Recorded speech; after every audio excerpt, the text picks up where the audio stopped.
महायुती सरकार गेल्या 2.5 वर्षांमध्ये राज्यामध्ये गोरगरीब जनतेचे प्रश्न मार्गी लावण्यासाठी अपयशी ठरलेलं आहे। लोकसभा निवडणुकीमध्ये महाराष्ट्रामध्ये वेगळा बदल झाला। महाविकास आघाडीला प्रचंड इथं बहुमत मिळालं।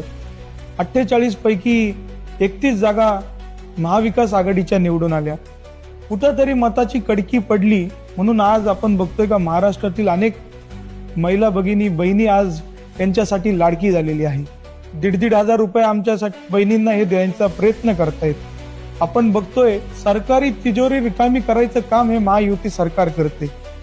नोव्हेंबरचा हप्ताही देखील तो ऑक्टोबरमध्ये आज बहिणींना दिलाय, परंतु ज्या बहिणींना सुरक्षितता नाही, आज इथं आपण बघतोय बदलापूर सारखी घटना असू द्या, त्याचबरोबर बापदेव घाटामध्ये पुण्या या ठिकाणी घटना घडली, अशा घटना घडतायत। आज महिलांना 1500 रुपये नकोयत, आज आमच्या माय माऊलींना सुरक्षितता हवी आहे। उतारी वाजणार, गद्दारी काढणार।